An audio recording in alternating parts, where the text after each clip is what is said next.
All right, Realty Winning Group agents, page 3, paragraph 6, escrow. A, opening of escrow. The purchase of the property shall be consummated through escrow.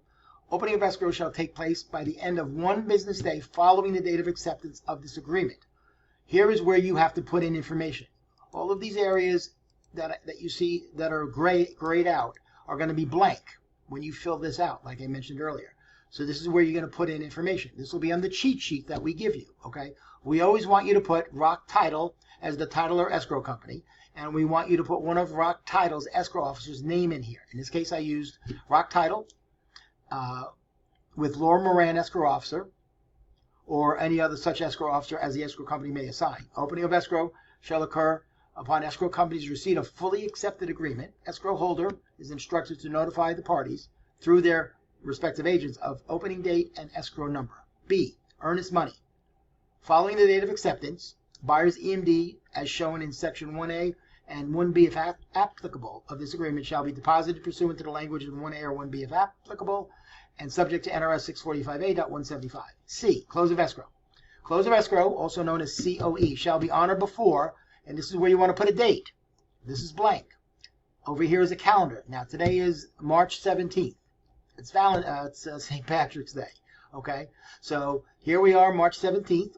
Okay, now what do you want your close of escrow to be moving forward? 10 days, 20 days, 30 days, 40 days, 2 months? Okay, we recommend between 30 and 45 days. So if this is March 17th, I'm going to go across to April, and I'm going to close April 29th. That's give or take 6 weeks. Okay, so that once you hit the calendar, you click 429, that will populate into this spot right here. If the designated date falls on a weekend or holiday, COE shall be the next business day. You never want this to be a Friday, gang, okay? There's a lot of reasons why. I'm not going to spend time on it now. Talk to your manager. But you never want to close on a Friday unless you really, really have to, okay? D, IRS disclosure. Seller is hereby made aware that there is a regulation that requires all escrow holders to complete a modified 1099 form based upon specific information known only between parties in this transaction and the escrow holder. Seller is also made aware of the escrow holder is required by federal law to provide this information to the IRS after close of escrow in a manner prescribed by federal law. Title insurance. This purchase agreement is contingent upon the seller's ability to deliver good and marketable title as evidenced by a policy of title insurance naming the buyer as the insured in the amount equal to the purchase price furnished by the title company identified in section 6A.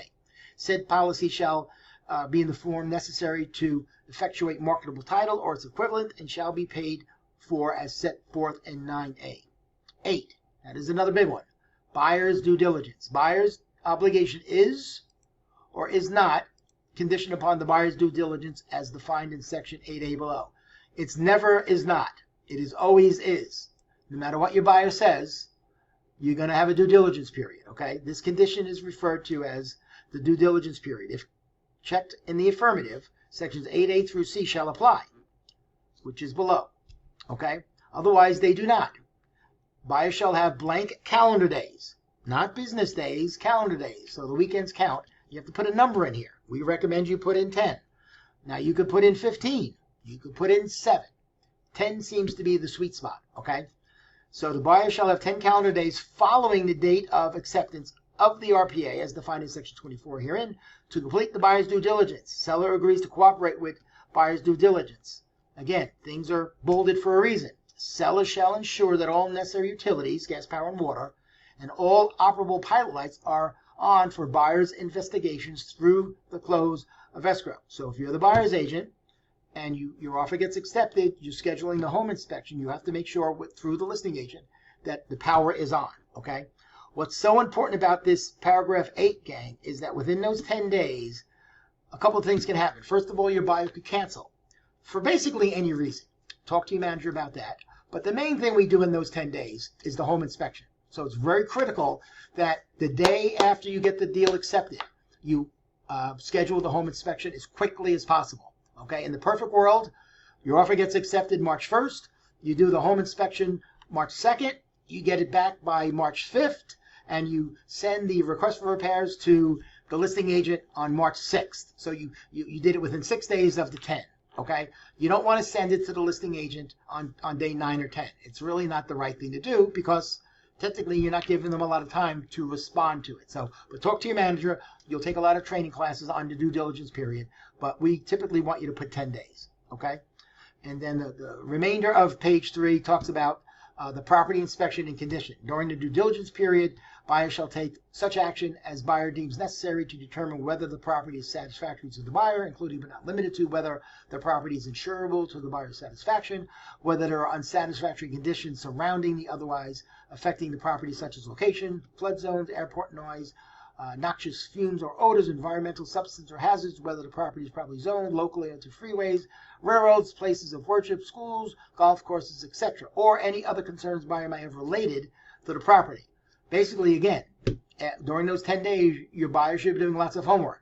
If they're concerned about the school system, you should have helped them with CCSD. If they're worried about crime, you should have referred them to a Metro website, Las Vegas Metro Police Department. Okay, so in these 10 days, they have to do a lot of their homework to make sure this is the house they indeed want to purchase. Okay, where the heck was I, guys? Buyer agrees to indemnify and hold the seller harmless with respect to any injuries suffered by the buyer or third party at the buyer's request while the seller's property and conducting such inspections, tests, or walkthroughs. Buyer's indemnity shall not apply to any injuries suffered by the buyer or third parties present at the buyer's request that are the result of intentional tort, gross negligence, and or misconduct or omission by the seller, seller's agent, or other third parties to the property. Buyer is advised to consult with appropriate professionals regarding the neighborhood, property conditions, including but not limited to schools, proximity to law enforcement, proximity to commercial, industrial, and agricultural activities, crime statistics, fire protection, other government services, existing